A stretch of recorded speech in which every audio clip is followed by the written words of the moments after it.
guys, Storm from Moss Motoring here, and you know, they always say good things happen when it's clear out, because it's clear out. I have a car, and we're bringing it to Drew's shop for the second time. We're modifying something big. So if you guys know, I got this car back in 2020, 800-mile 2015 Chevy SS. This car was my dream car for the longest time, and it still is my dream car, because I still have it. But ever since I got that car, I wanted it to suit me. And what I like is BMW M3s. E90s and E92s, I used to have one. It was incredibly terrible in terms of maintenance, but amazing in every other way. So I got this car to kind of replace it. So this is how we're gonna make my Holden Commodore Chevy SS into a BMW M3, but better in every way. All right, so like I said, now I'm at Drew's shop. About 9,000 right here. Yeah, you're just gonna put the sticker on it. Anyway, so this is the ITBs that I have graciously gotten from RXC Engineering off in Australia. He made these custom for the SS. As far as I know, in the US, this will be the first SS Holden Commodore with ITBs. Any type of, oh, let's move this. 8 throttle bodies is what ITBs means. Well,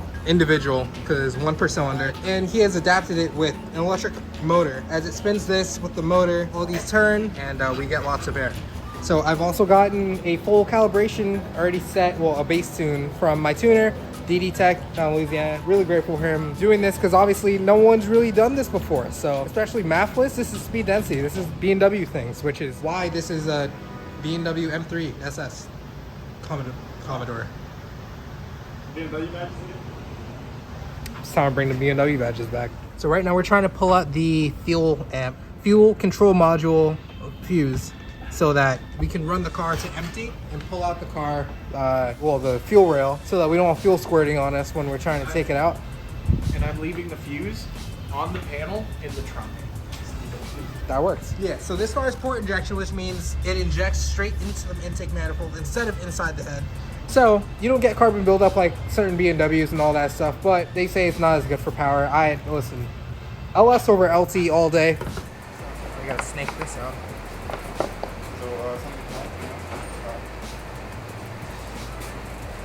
There we go. That's crazy. It was just sitting there like that. To be honest, I think you should just put like 2 turbos on there, or like 1 big turbo. It's got like felt underneath here. This is like fabric.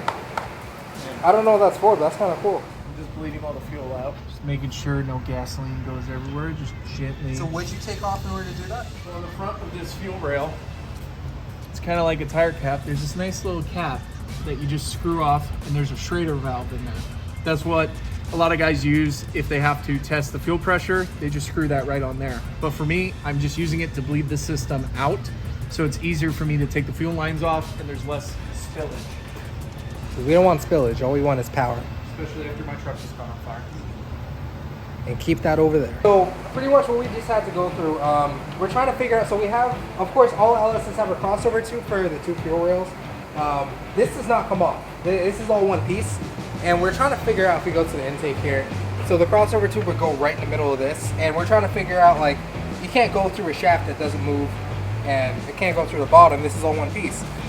So on this particular one, it splits in half right in the middle here. So we can actually take it apart and almost like drop it sideways over it. So it won't be an issue, but we expect other people to say, you know, what is that? That's not gonna fit, it's all one piece. So it'll fit. You just gotta take it apart a little bit and put it back together.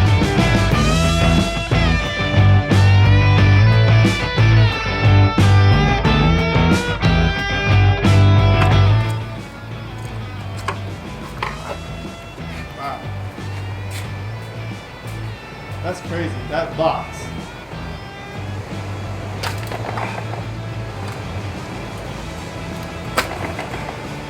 Just like that.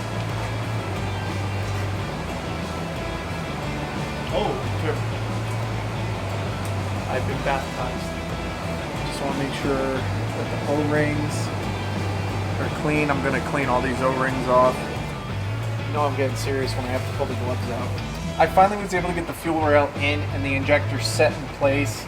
And the way I had to do that was pretty much take this thing almost completely apart. So I actually had to take one of the throttle bodies off because the crossover was hitting one of the linkages. So I just had to remove that. That was pretty easy. And then I had to remove all of the cross bracing and separate the two apart so I would have enough space to slide them right in. Until I realized I could have just took more of the throttle bodies off and it would have worked. came kind of late, but we're here and now we're gonna put it back together.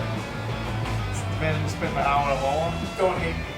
Mawa, not Wawa. I told you he said Mawa. Just don't hate me. Unless we take a little hammer and just. Yeah, you could.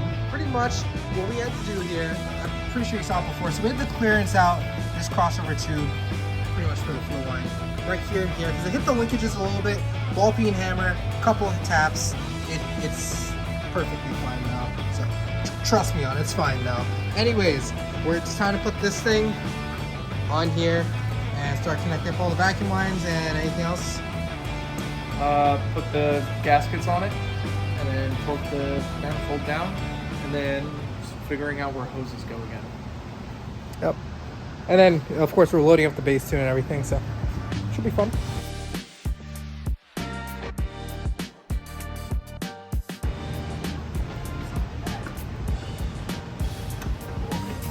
Hold it. Oh, wait, hold on. Now you can. My side's down. My side's down as well. All right, so Drew, what are you saying? So your throttle, it doesn't reach it.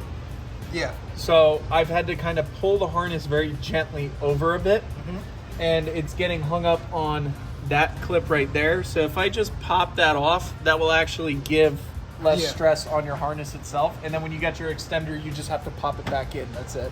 No problem. I was about to remove your whole purge valve, but I was just able to kind of gently wiggle it over. Yeah. Gotcha. So the intake can actually go on. You just won't have power brakes. It's not the biggest worry for me. It's not like I'm taking this on the track right now. So this does not have enough vacuum provisions with the T's, which makes sense. This isn't made for an LS3. This is one of the first times it's being put on an LS3. All the other LSs don't have as much technology as this, and especially with a car like this. There are just some things that are just not going to fit properly. But that's what we have this for. We're doing R&D, so a lot of the D. Anyway, so we're going to cap off this part here for the brake booster for now, and we're gonna get a new hose to fit over there.